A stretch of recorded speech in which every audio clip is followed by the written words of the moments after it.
Vino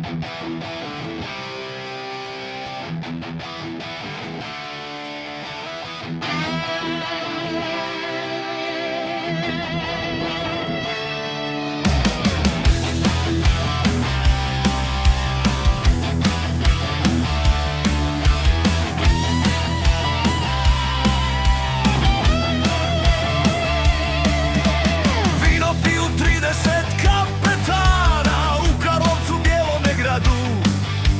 Hvali se Vili Mačarine da će Marku odsjeći glavu. O junaci stara vremena, kad je Marko pravdu dijelio. O junaci stara vremena, kad je Marko pravdu dijelio. To začuje zmaj, despot te vuče, pa pobratimu knjigu šalju. Čuvaj glavu kraljeviću, Marko Vilić sprema prijevaru ljutu.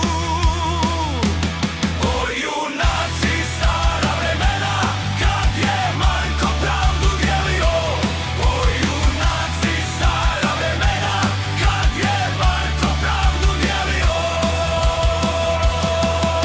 Sprema Marko šarca vjernoga, pripasa se sabljom oštrom, pa preko ravna Kosova dođe Marko Karlovcu bijelo.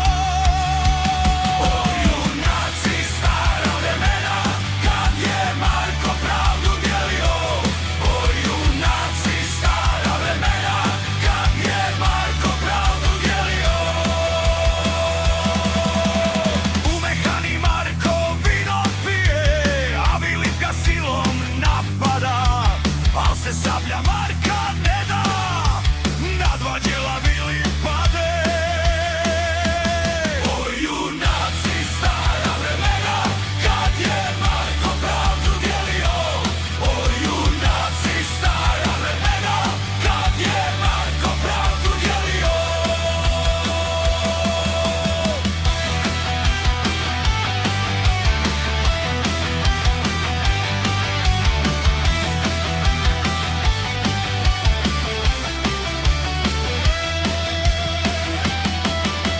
Uze Marko blago iz dvora, pa drumom ode pjevajući. Dok se gusle u svijetu čuju, dokle Marko živo staje.